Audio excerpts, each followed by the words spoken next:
अम्मा बात महाराष्ट्र राज्य महाराष्ट्र राज्य उर्दू शिक्षक संगठन जिला अमरावती के तमाम अरकान, जिम्मेदार साहिबान, सबसे पहले तो आप लोगों ने हमारा इस्तकबाल किया, एजाज़ किया, उसके लिए बहुत बहुत शुक्रिया।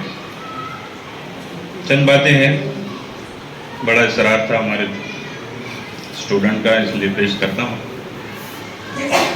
सबसे पहली बात तो यह है कि संगठन या कोई तंजीम अपने आप में एक बड़ा लफ्ज़ है, जामे लफ्ज़ है।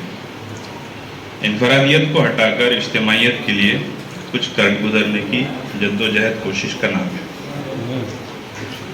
खुसूसी तौर पे हम लोगों के बीच, मुसलमानों के बीच इस तरह की तंजीम का होना बेइंतहा ज़रूरी है। लेकिन ये काम ऐसा है जैसे कि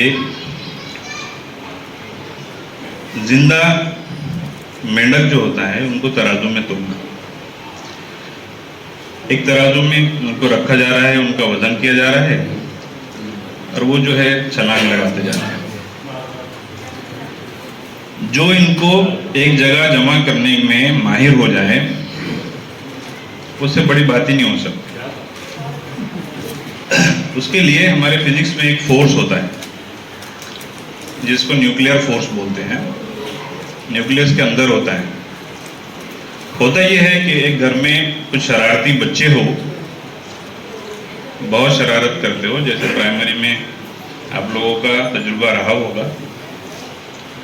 लेकिन जब वालिद घर में आ जाए तो वो सब खामोश बैठ जाते हैं। इस तरह की किसी सरपरस्ती की हमको जरूरत है, डर के माहौल के साथ नहीं, डर के माहौल के साथ नहीं। जैसा कि प्रोटॉन होता है, दूसरा प्रोटॉन, एक इलेक्ट्रॉन होता है, दूसरा इलेक्ट्रॉन होता है। कुदरत की तरफ से ये बात है कि कभी यकसा प्रोटॉन प्रोटॉन में या इलेक्ट्रॉन इलेक्ट्रॉन में कशिश रहेगी नहीं, वो तो दूर ही रहेगी, कभी वो करीब आएगी ही नहीं। क्योंकि अल्लाह रब्बुल इज्जत ने कुदरती तौर पे उनमें ये तासीर रखी है कि यकसा जो होते हैं वो दूर जाते हैं और मुख्तलिफ किस्म के जो होते हैं वो करीब आते हैं। लेकिन अल्लाह ने कुव्वत को भी बांट के रखा है। आसमान के तारों को करने वाली चीज़ों को दूर दूर भी रखा है, लेकिन उसमें कुव्वत बहुत ज़्यादा है। कुछ कुव्वतें ऐसी है जो बहुत दूर रहने वाली चीज़ों को आपस में जोड़ती हैं, कुछ कुव्वतें ऐसी है जो बहुत करीब रखने वाली चीज़ों को जोड़ती हैं।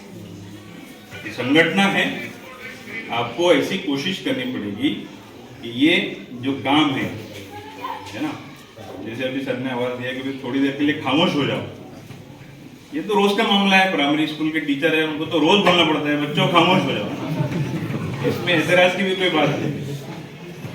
जो कलाम पाक की मैंने तिलावत की उस ताल्लुक से कुछ कह दूं।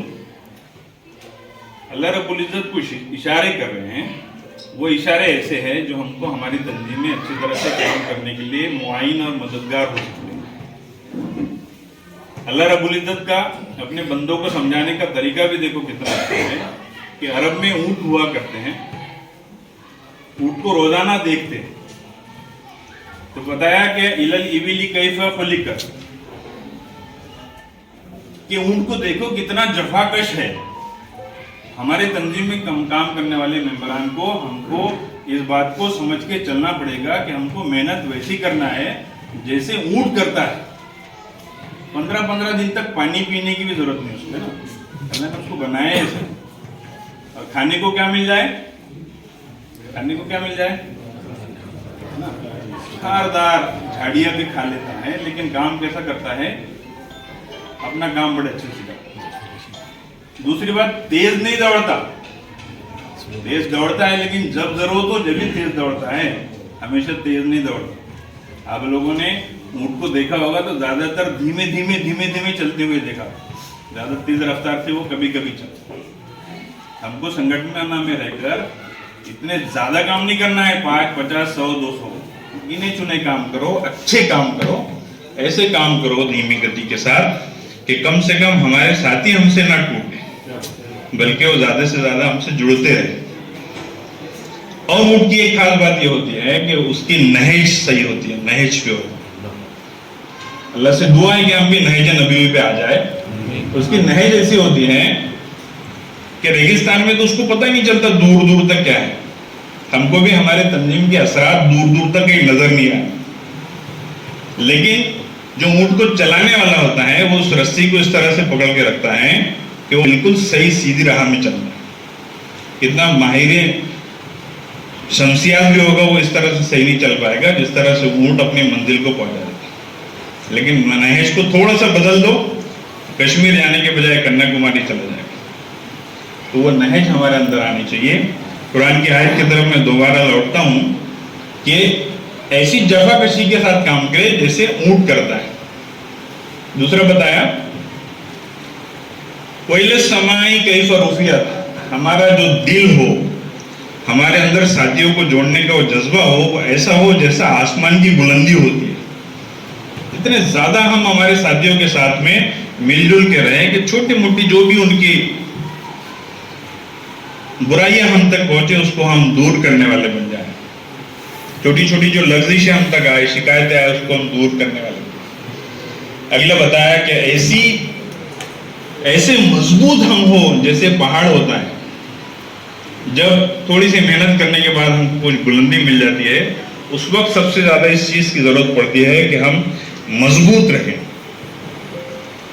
बड़े बड़े तूफान जो आए वो हमको टकरा के वापस चला जाए, ऐसी मजबूती हमारे अंदर होनी चाहिए।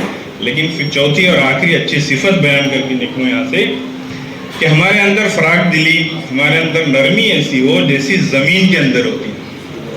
वहील अर्ज़ कैफ़ सुतिहत, नरमी हमारे अंदर ऐसी हो।